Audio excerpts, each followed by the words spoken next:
আমার সামনে দাঁড়িয়ে এতগুলো কথা বললি, তোর লজ্জা করে না?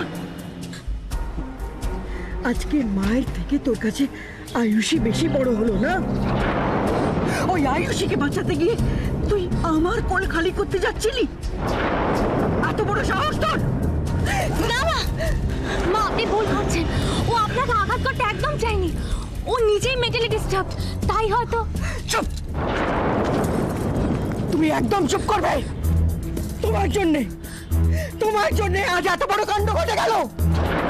তোমার লজ্জা করে না? একটা মায়ের থেকে তার ছেলেকে তুমি ছিনিয়ে নিতে চাইছো?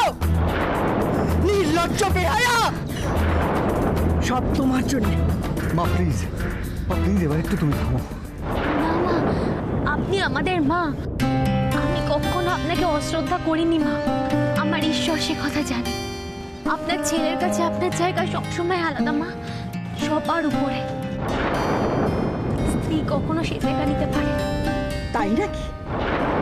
তাহলে আজ এই অবস্থায় আমার অগ্নি কি করে পৌঁছয় আয়ুষী? আমি তো অগ্নিকে এই অবস্থা থেকে বের করতেই চাই না। প্রতিদিন ও কষ্ট পাবে। আমি স্ত্রী হয়ে এটা তো মানতে পারবো না মা। তাহলে তুমি তোমার প্রতিজ্ঞা রাখবে না, তাই তো? শুনছো তো অঞ্জলি, ছাদ থেকে ঝাঁপাতে গিয়েছিল, আয়ুষী ওকে বাঁচিয়েছে, আর তুমি এখনো সেই প্রতিজ্ঞা নিয়ে বসে আছো। সব ছাড়ো, নিচে চলো। আমার স্বামীর পাশে সুখে দুঃখে অর্ধাঙ্গিনী হয়ে থাকবো, এই প্রতিজ্ঞা নিয়ে অগ্নিসাক্ষী করে আমি এই বাড়িতে পা রেখেছিলাম মা। আমার কাছে এই প্রতিজ্ঞা থেকে অন্য কোনো প্রতিজ্ঞা বড় হতে পারে না মা। আমায় ক্ষমা করো। আমার স্বামীকে কষ্ট দিয়ে কোনো প্রতিজ্ঞা আমি রাখতে পারবো না মা। যত বড় মুখ নয় তত বড় কথা। কি ভেবেছো তুমি? এসব মিষ্টি কথা বলে তুমি সবার সামনে আমাকে অপমান করবে? ছোট দেখাতে চাইছো না? তোমার কি মনে হয় আমি সেটা বুঝতে পারছি না?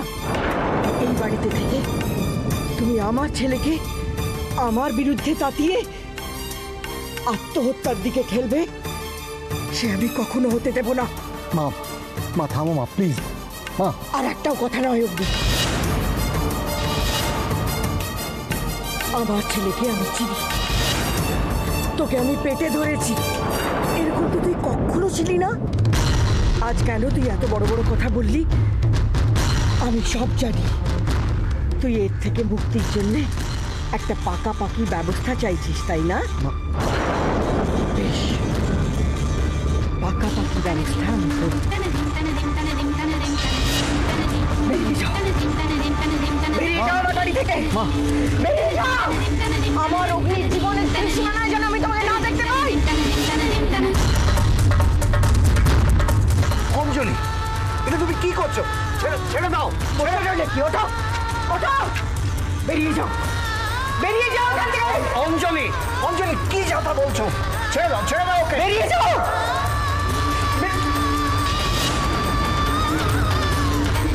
এটা তুমি কি করছো?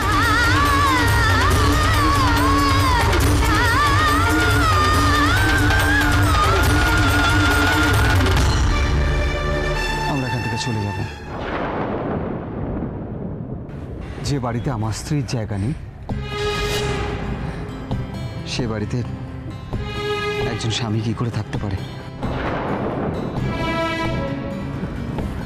চলো আয়ুষী।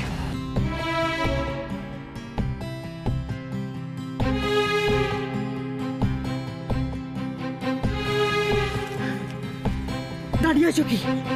কিছু বলবে না? আটকাবে না ওদের?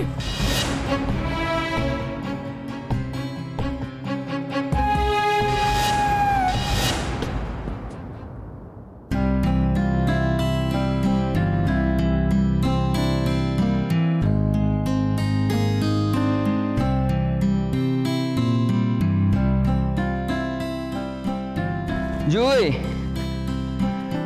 ও জুই, কোথায় যায় রে বাবা সকালবেলা? আরে শোনো না, বলছি যে আমি একটু বাজার করে আসছি, তুমি সদরটা দিয়ে দাও। আরে শোনো না, যা যা বলেছি মনে করে আনবে তো? একটা যেন ভুলো না। সজনে ডাঁটা, তারপরে কাঁচকলা, উচ্ছে, সব কিছু একটা যেন ভুল না হয়। ভুলবো না। বাপরে বাপরে বাপরে বাপ, আসছি। আর কি বলছি কি, আজকে ভাবছি মায়ের জন্য একটু শুক্তো বানাবো। এ কদিন তো মানুষটা কিছুই খায়নি। দেখি আজ যদি একটু ভাত খাওয়াতে পারি শুক্তো দিয়ে। হ্যাঁ, শোনো না, তুমি মার জল খাবার ওষুধ এগুলো একটু দেখো, আমি চট করে বাজারটা করে আসি, বুঝলে? আসছি। এ কি ডাক্তার কাকা, আপনি? সবাই ভালো আছে তো? সে কি, তুমি কিছু জানো না? হ্যাঁ, তোমার বাবা তো খুব অসুস্থ। কি বলছেন আপনি? হ্যাঁ, হাত পায়ে চোটগুলো সমস্ত সব সেপটিক হয়ে গেছে, তারপর হাই টেম্পারেচার, ইনফ্যাক্ট আমার তো মনে হচ্ছে যে ব্লাড সুগার লেভেলটাও বেড়ে গেছে। আসুন আসুন। তার মানে সেদিন সুজন বাবার জন্যই ডাক্তারবাবুকে নিয়ে এসেছিল। সেদিন থেকে মানুষটা এইভাবে অসুস্থ হয়ে ঘরে পড়ে রয়েছে, যন্ত্রণায় ছটফট করছে। আমরা একই বাড়িতে থেকে কিছুই জানতে পারলাম না।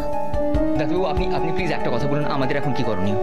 এখন না শরীরের যে কন্ডিশন, তাতে বাড়িতে রাখাটা নিরাপদ নয়। মানে ভালো কোনো হসপিটাল অথবা নার্সিংহোমে দিয়ে চিকিৎসা করাতে হবে, বুঝতে পেরেছ? হ্যাঁ।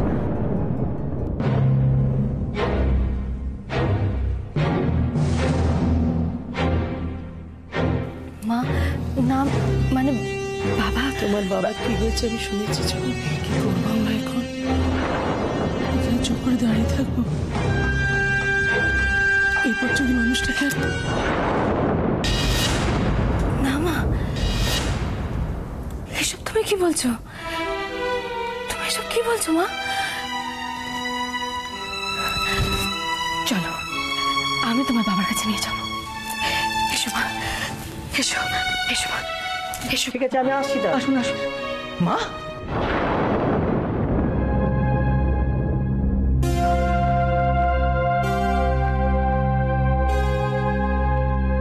সত্যি বিশ্বাস করো, আমিও চাই ওরা দুজনে শান্তিতে থাকে। এতদিনে অন্য একটা ঠিক সিদ্ধান্ত নিয়েছে। দেখো, ওরা ভালো থাকুক সেটা আমিও চাই, কিন্তু দাদা বৌদি খুব কষ্ট পাবে। তা তুমি ঠিকই বলেছো।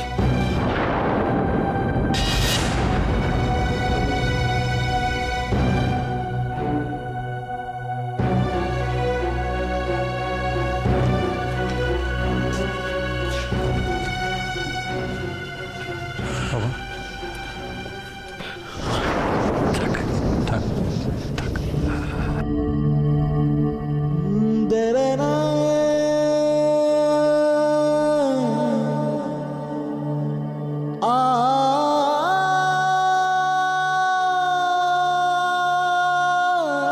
আমরা আসছি বাবা।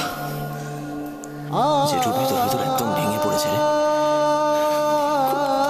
খুব খারাপ লাগছে।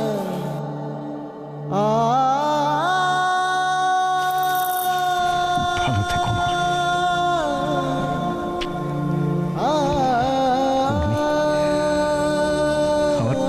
আমার মাটিকে দেখো কিন্তু, আর ওর প্রাপ্য সম্মান ওকে দিও তুমি।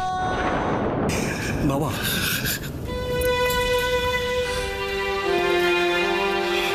বাবা এবার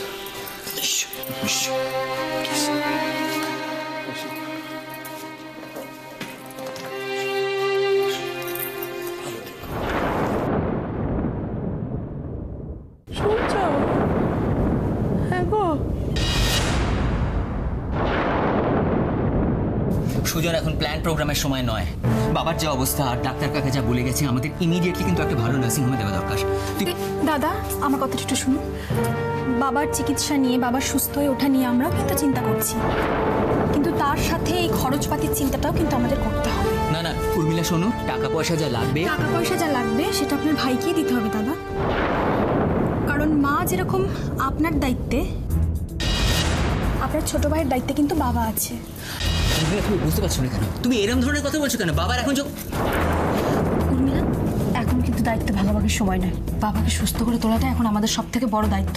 আর তাই বাবাকে এখন একটা নামী নার্সিংহোমে ভর্তি করতে হবে, তাই তো বৌদি? তোমার কথা নয় বাদই দিলাম বৌদি, কিন্তু দাদা আপনি তো খুব ভালো করে জানেন এই সময় যদি একটা রোগীকে আমরা নার্সিংহোমে অ্যাডমিট করি তার পার ডে কত খরচ। আচ্ছা, তুমি তো খুব ভালো করে জানো আমাদের সংসারের কি অবস্থা, নুন আনতে পান্তা ফুরোয়। এই সময় আমাদের বিলাসিতা করা কি সাজে? কিন্তু উর্মিলা, আমি বলছিলাম যে প্লিজ তুমি বরঞ্চ যাও, গিয়ে একটা ট্যাক্সি ডেকে আনো, আমরা বাবাকে সরকারি হাসপাতালে অ্যাডমিট করব। না, কখনো না। তোই সন্দীপ, ওই জায়গায় পাঠালে তোর বাবার বেঁচে ফিরবে না। কত করে বলেছিলাম আমাদের সঙ্গে থাকো, আমাদের ছেড়ে যেও না। তখন কত কথা বল, তখন কত কথা। সুজনের কি হবে? সুজন অভিভাবকহীন হয়ে পড়বে, ওর মাথার উপর কেউ নেই। আমি বাবা হয়ে কি করে অভিমান করে থাকবো? আর এখন দেখ এরকম মুখ ঘুরিয়ে শুয়ে রয়েছে চুপচাপ। সুজন, তুই বুঝতে পারছিস না কি হচ্ছে? বাবার এই অবস্থা থেকে মার শরীর খারাপ হয়ে যাবে রে। আমাদের এখন হাত গুটিয়ে বসে থাকার সময় নয় রে। দেখ, আমি একটা অ্যাম্বুলেন্সকে ফোন করি, আমাদের বাবাকে একটা ভালো জায়গায় দিই, একটা ভালো নার্সিং হোমে দিই, তারপরে আমরা টাকা পয়সার ব্যাপারটা পরে কথা বলে নেবো, ঠিক আছে? ঠিক আছে, তুই তাই কর। এক মিনিট দাদা, টাকা পয়সার কথাটা পরে ভেবে নেব মানে? না মানে আপনি তো খুব ভালো করে জানেন যে একটা রুগীকে যদি আমরা নার্সিংহোমে অ্যাডমিট করতে যাই, প্রথমেই আগে 1 কোটি টাকা চাইবে। সেই টাকা আমরা কোথা থেকে পাবো? কেন তুমি শুধু শুধু জেদ করছো বলো তো উর্মিলা? তোমার দাদা তো বললো টাকা পয়সা নিয়ে অত ভাবতে হবে না। জেদ তো আমি করছি না বৌদি, জেদ তো করছো তোমরা। আমরা চেয়েছিলাম যে আমাদের সামর্থ্য মতো আমরা বাবার ট্রিটমেন্ট করাবো, কিন্তু তোমরা জেদ করলে বলেই বাবাকে এখন নামি নার্সিংহোমে ভর্তি করতে হচ্ছে। আমি সবাইকে একটা কথা খুব ভালো করে জানিয়ে দিতে চাই। দাদা, আপনিও শুনে রাখুন, বাবার চিকিৎসায় যা খরচ হবে সেই সব কিছু কিন্তু তুমি চালাবে সুজন। আমি কিন্তু কারুর কাছে হাত পেতে দয়া দান নেব না। রুবি,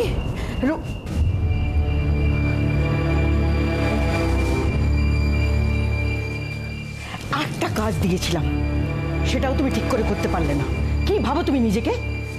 শোনো আন্টি, অনেক দিন ধরে আমি সহ্য করছি। আমি আর চুপ করো। কি সহ্য করছো হে? আমার বাড়িতে দাঁড়িয়ে আমাকে এতগুলো কথা বলছো?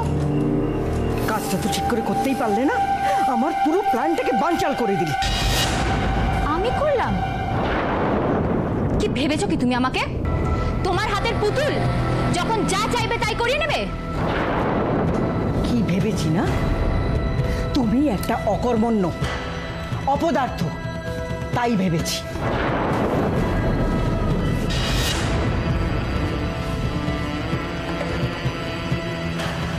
আরেকটা কথা পরিষ্কারভাবে বুঝে নাও, আমার ছেলে যদি আজ বাড়ি ছেড়ে চলে যায়, আমি ওই একই সঙ্গে তোমাকে ঘর ধাক্কা দিয়ে বাড়ি বারে বার করে দেবো। নিজের ব্যাগ গুছিয়ে রেখো। না, এটা আমি কিছুতেই হতে দেব না। অগ্নি আমার, বারবার আমি কাউকে অগ্নিকে আমার দিকে কাটতে দেব না। আর না, আগুনের গোলা তো দেখি নেতানো শোলা হয়ে গেছে। এমন হলে চলবে না, জ্বালাতে হবে, জ্বলতে হবে, তবে না চ্যাটার্জি বাড়ি চলবে। জয় তারা।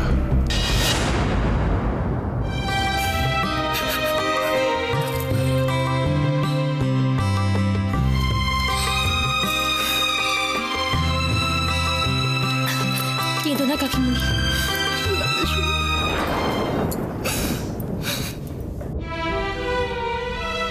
অগ্নির খেয়াল রাখিস কি বল, আর নিজেরও খেয়াল রাখিস। কেন বলছি বুঝতে পারছিস তো?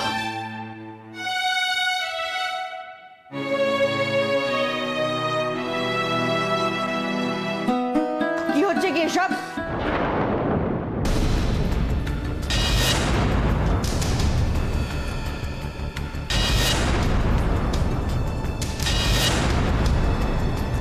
ছেলেটা বাড়ি ছেড়ে চলে যাচ্ছে আর তোমরা সবাই তাকিয়ে তাকিয়ে দেখছো, আটকাতে পারছো না।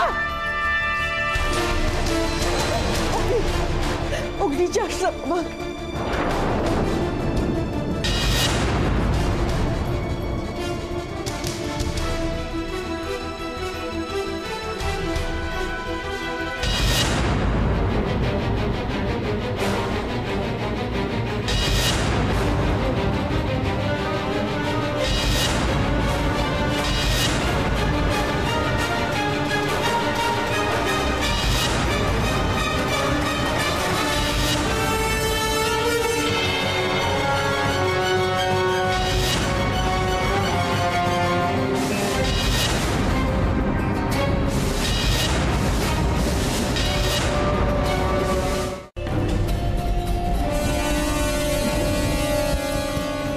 গো, তুমিও কি এবারই ছেড়ে তীর্থ করতে চললে? আরে, কি হলো?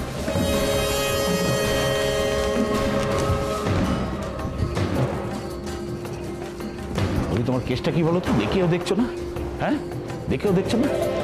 আরে বাবা, তোমার নিজের মাথায় যদি আগুন জ্বলে তাহলে এই মেনে মুখে আয়ুষী লেছে আগুন কি করে দেবে ভাগ্নি বউ?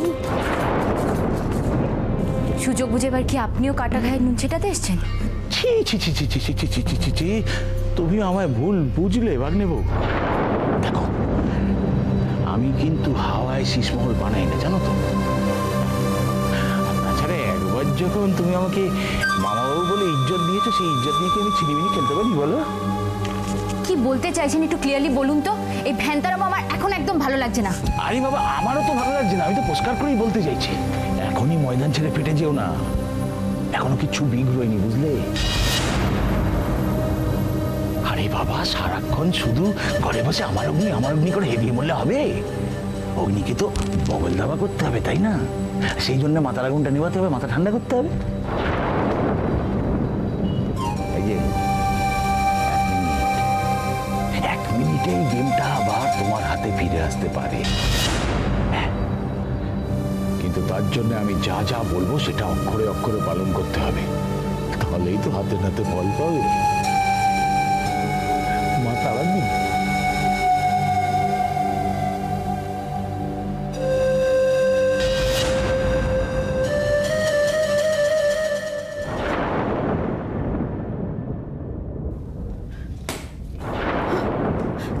হাত ছাড়িয়ে চলে যাচ্ছিস বাবা?